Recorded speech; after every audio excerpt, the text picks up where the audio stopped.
Team India head coach Gautam Gambhir పై మాజీ spinner Ravichandran Ashwin మరోసారి విమర్శలు గుప్పించాడు. ముఖ్యంగా 2027 వన్డే ప్రపంచ కప్ కోసం టీం మేనేజ్మెంట్ తీసుకున్న ప్రణాళికలను తప్పుబట్టాడు.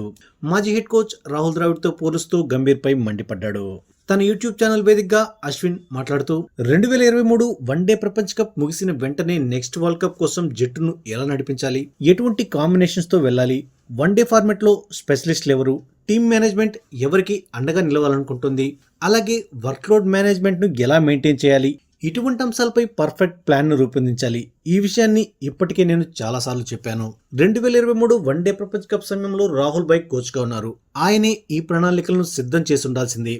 కోచ్ గా తప్పుకున్నాక ఆ ప్రణాళికలను రికార్డ్ చేసి నెక్స్ట్ కోచ్ కి ఇవ్వాల్సింది.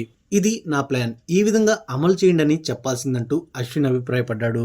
అయితే అప్పట్లో టీమిండియాలో చాలా మంది కెప్టెన్స్ మారడంతో ద్రవిడ్ పై కూడా విమర్శలు వచ్చాయి. దీనికి సమాధానంగా అశ్విన్ మాట్లాడుతూ, అవును, వెస్టిండీస్ లో జరిగిన ఓ ప్రాక్టీస్ గేమ్ లో నేను కూడా భారత ఏ జట్టుకు కెప్టెన్ గా వ్యవహరించాను. కానీ ద్రావిడ్ పై విమర్శలు వచ్చినప్పటికీ అతని ప్లానింగ్ సరిగ్గా లేదని, ఎవరికైనా తగినన్ని అవకాశాలు ఇవ్వకుండా పక్కన పెట్టారని గానీ చెప్పగలరా? అలాగే హార్దిక్ పాండ్యాను ద్రవిడ్ వరల్డ్ కప్ వరకు కాపాడుకున్న విధానం అద్భుతం. అయితే దురదృష్టవశాత్తు 2023 వన్డే ప్రపంచ కప్ లో హార్దిక్ పాండ్యా గాయపడ్డాడు. అది వేరే విషయం. కానీ ద్రవిడ్ నిర్మించిన జట్టు మాత్రం అద్భుతం. శుభ్మన్ గిల్ ను ఓపెనర్ గా తీర్చిదిద్దాడు. కేఎల్ రాహుల్ కు అండగా నిలిచాడు. అతని హయాంలోనే రాహుల్ అత్యుత్తమ టెస్ట్ బ్యాటర్ గా గుర్తింపు పొందాడు.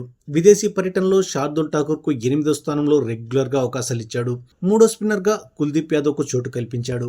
అంతెందుకు, రాహుల్ ద్రావిడ్ తో నేను చాలా దగ్గరగా పనిచేశాను. అతని హయాంలో ఆటగాళ్లు ఎప్పుడూ కూడా స్థిరత్వం లేదని భావించలేదు. అలాగని రాహుల్ భాయ్ పై విమర్శలు రాలేదని నేను చెప్పడం లేదు.